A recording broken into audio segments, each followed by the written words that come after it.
they are all from Google. Let's start from this definition. First, what is face recognition? Let's say like we need to develop face recognition for our class. So there are 11 people. So to develop this model, easiest way is like we can use like deep neural network classification layer to develop the face recognition system for our class. So this is Kithdara. Beach checking. Who's in the beach? Yeah, that's the So like the but some limitation in if we use this classification method, there are some limitations because we need more data. In this class there are only 11 people, but like the developing face recognition system for large organization, like we need more data. Like so that's the one limitation. Even we try to develop this classification method for our class, like we have some limitation for finding data. If you look at your Instagram profiles, some people has more data, upload more images, but like given this profile there are no pictures. So if we train model using like this kind of data set, like model going to be a bias for some people. So obviously it's going to bias person who has more images. So to address these issues, and another problem is like if there is a new person coming to class, like we need to rechange the classification layer and retrain the model. That's another limitation. So FaceNet suggests method to address this, solve these issues. Like it suggests method which is efficient and scalable, which can use for large scale applications. So in FaceNet, what we are going to do is like we directly map images to the Euclidean spaces with 128 dimension embedding. So if we need to compare two images, what we are going to do is like we just compare the distance between these images in this using this embedding. So after the training model, like we only need two images to compare is that correct person or not. So we don't need large data set. That's the advantage in FaceNet. FaceNet they suggest like FaceNet can be used to face recognition, face verification, and clustering. Also this mapping distance method. As I mentioned in FaceNet, we map the we calculate the distance between embedding. That technology nowadays used in many areas like image searching algorithms and movie and music suggestion algorithm. They use this embedded distance mapping, calculating distance between embedded system. So here they have suggest only for this method for face recognition tasks.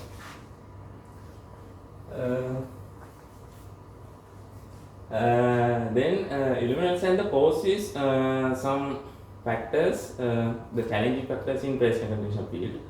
So in here you can see there are pictures of two people in two different poses and different levels of illuminance. As I mentioned before, we use distance to measure the similarity between two images in this FaceNet. If distance is 0, we can say it is identical. If it is 4, we suggest it is completely different models. But in this case, if we use threshold of 1.1, we can correctly identify all of these images. Like these are same page person, so it is lower than 1.1. Near two different persons, it is 1.22.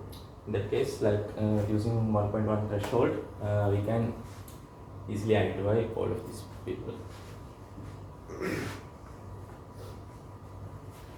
Let's look at the model architecture. So we have different architecture, and then you use L2 normalization for to generate the embedding. After generating the embedding, we use the triple loss as a loss function. The triple loss is the most important thing in this FaceNet architecture.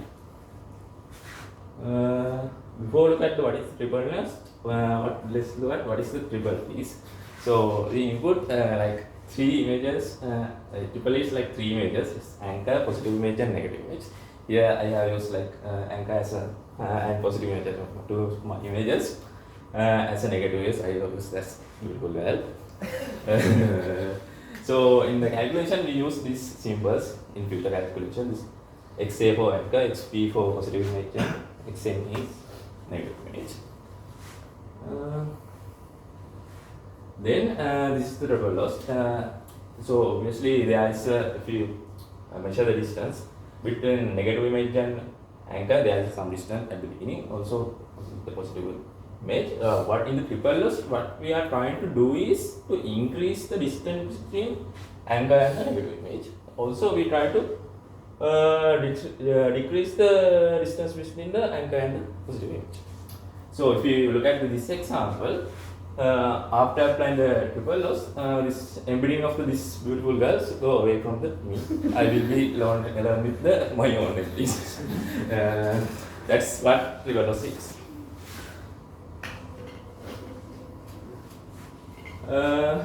Then let's look at how to mathematically formulate this. So this inequality here, this is the distance between anchor and the positive image, and this is the distance between anchor and the negative image, and it must be larger for all possible triple in our training dataset. This T means like all possible triples in our training dataset, and this alpha is like a margin. So using this, we can build our loss function. This is the loss function. This fx means like embedded generated from the anchor image. This is the embedded generated by positive image, and this is the embedded generated using the negative image. So what we need to do is to minimize the loss function. So to obviously minimize the loss function, we need to minimize this positive part and maximize this negative part. So this positive part means like difference between the anchor and the positive image. So as I mentioned before, we need to minimize the distance between anchor and the positive part, and we need to maximize the distance between anchor and the negative image. So that's our next function. But there's some problem here. Like if we randomly choose 3 images from the data set, obviously like this distance between anchor and positive image is low compared to the anchor and the negative image. So because of that case, like model can take so much time to the converge because it's learning slow. So there must be a method to maximize this.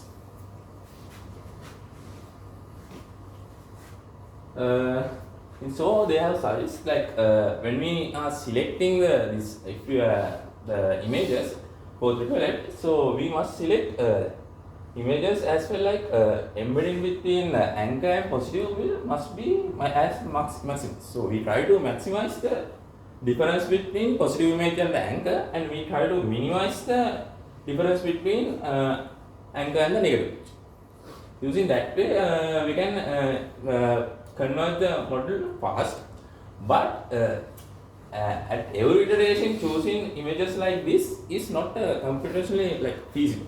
So we have to always try to select images in through our data set in this way. So they have suggest 2 methods to solve this issue. First one is like this, they have always offline method and online method. In this method, like in the every end step, like we select this when selecting like in this way maximum we call this is a maximum positive, and no, we call this is a hard positive and hard negative. So in this method they suggest select hard positive and hard negative triples at every end step. And second method they suggest like not through selecting this hard positive and hard negative example in whole data set, like we using mini-batch, select at every iteration we select hard positive and hard negative inside this mini-batch. So then when they are training their models in the paper, they have used this this online method. Then they have tried with different architectures for the deep architecture part. So here they have used like this NN1 model, they have used like convolutional layers, and for NN2 model, like we have used this inception layers from Google inception architecture. So the main difference between this one and previous one, this one has 7.5 million parameters. Also, it's need 1.6 billion flops. But if you look at this has 140 million parameters, but it's use same amount of flops. So that means like number of parameters in this NN2 model is comparatively very low compared to the previous one, but both need same number of flops. Flops mean like floating point operation per second. To evaluate this model, we have used some evaluation metrics. In here, this is true aspect ratio. If xi and xj are images of same person, and the embedding of this distance between these images is lower than threshold d, we call it a true offset. If it is I and j are from different persons, but still the distance between these two images is lower than d, then we call this a fold offset. Using this fold offset and true offset, they have this evaluation matrix. This is a valid offset ratio, and this is a false offset ratio. So these are the evaluation metrics. Then here they have shown that how if their models performs. They have tried with different models, like, but they have only highlighted few models in here. So in this axis you can see how many flops are needed for the training these models, and here we can see the accuracy. This is a validation. This is valid accept ratio at 10 to the minus 3, 10 to the power minus 3 false accept ratio. So false accept ratio for all of these models is same. It's 0.001, and this is how the valid accept ratio varying. If you look at here, you can see like this NN1 and NN2. I previously mentioned about this in previous slides. So this NN2 has lower number of parameters, learnable parameters, but it performs well than this NN1 model. Also here we have some these mini models. They have suggest for the running mobile devices because they have lower number of computing power. So this mini mobile have comparatively good accuracy to the other models with lower numbers.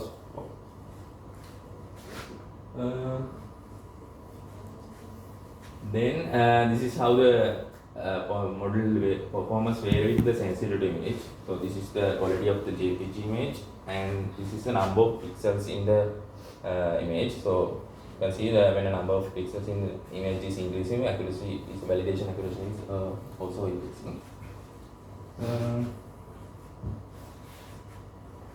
Then this is how the model performs is embedding dimensions.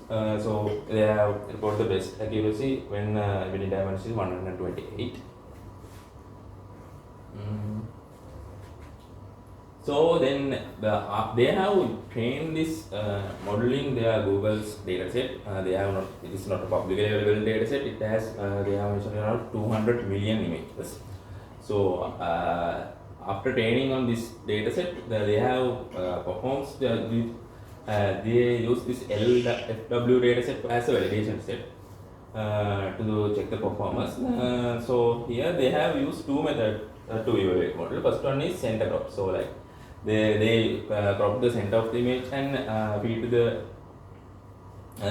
network to check the accuracy.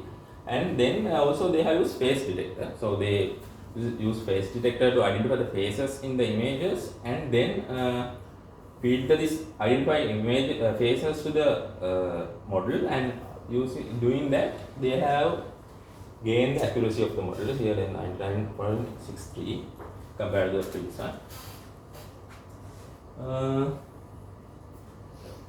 This is some errors, false upset and false rejected errors I have recorded in this LFW dataset.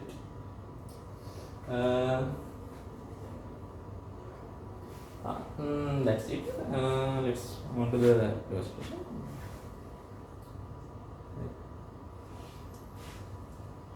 Here I use the MTCC and phase detector to prop the phases from the images. So like here we have photo of the Wednesday. And detect the phase and prop it. Then I don't know, this for the whole data set. And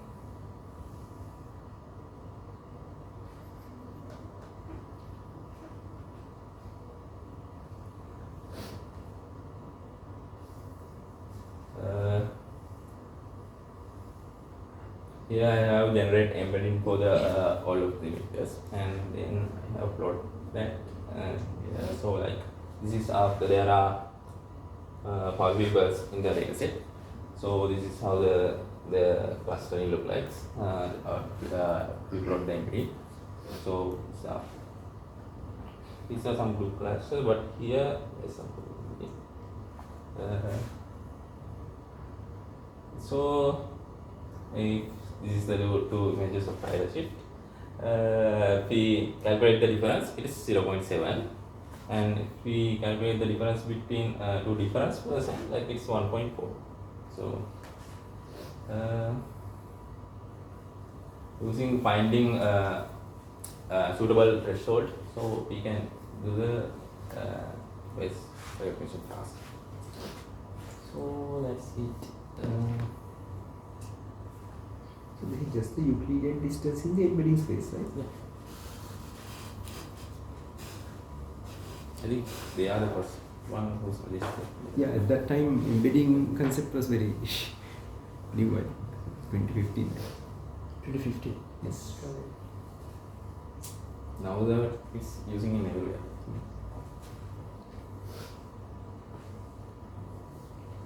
Like one thing I needed to clarify was not related to this paper. So we can find the similarity between either the Euclidean distance or the cosine similarity. So the cosine similarity basically measures finds the difference by the distance, the angle. So like what is the situations where when should we like usually use cosine and when should we usually use the Euclidean distance? There are some.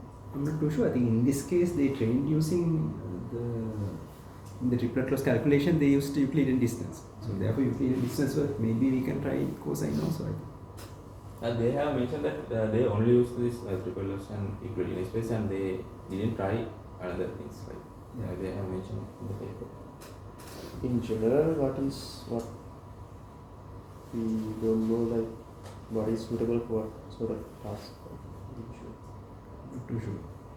And also in that in this presentation they used scale divergence from.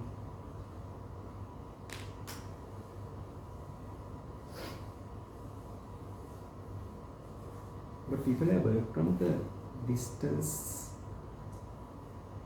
metric. The other people called arc phase loss or something.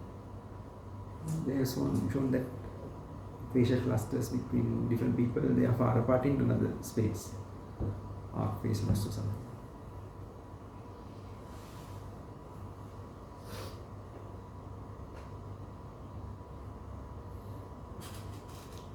I think now for any embedding you use the cosine distance, right? Great also it's cosine.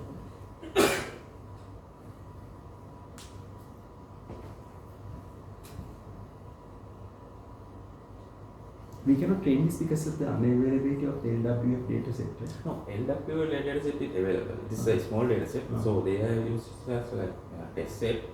But the train set is unavailable. It is a large dataset with 200 million images.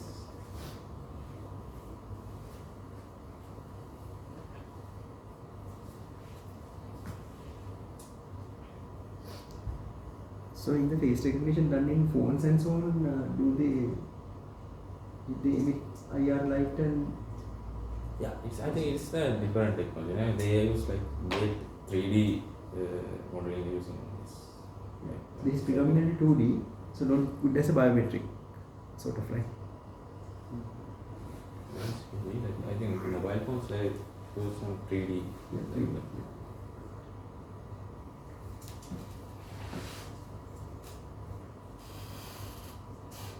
Any other questions or comments? The like you in your code were you fine tuning it or did you get the embeddings and Yeah, actually, I get the embedding. I get the embedding and add the some images and I calculate the embedding using the fine-tuned model. So like this advantage in this model is like if you need to do the face recognition for new people, like you don't need to train the model. You can get the trained model and generate the embedding. Faces are the same or different. Yes, sir. So the model learns if two faces are similar or not. Yes. Yeah.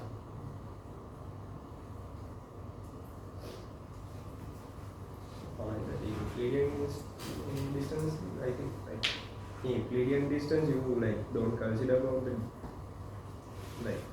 the direction, right? But in cosine similarity, you consider that direction aspect as well. So if those are in two opposite sides, and like if we have two vectors at let's say 45 angles, it's only talk about the 2D, and we have vectors in 180 angles. Euclidean distance might give the same results, but in cosine similarity, obviously, like it will give like totally different results, right? So, like considering that direction as well, I think cosine similarity should perform better. I would just my thought. But then again, in Vikram, at the end, by using the L2 difference, right? Invariance is L2. Yes, no?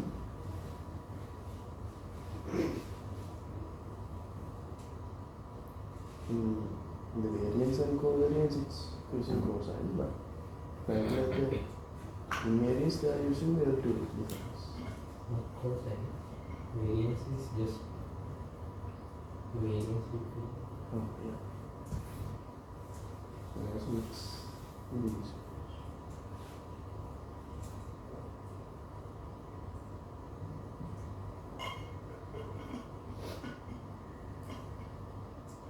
Yeah, those L2 looks like. That's L2.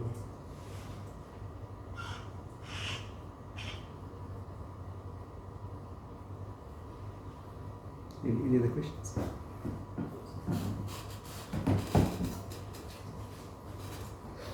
Shall we conclude? Thanks for the presentation.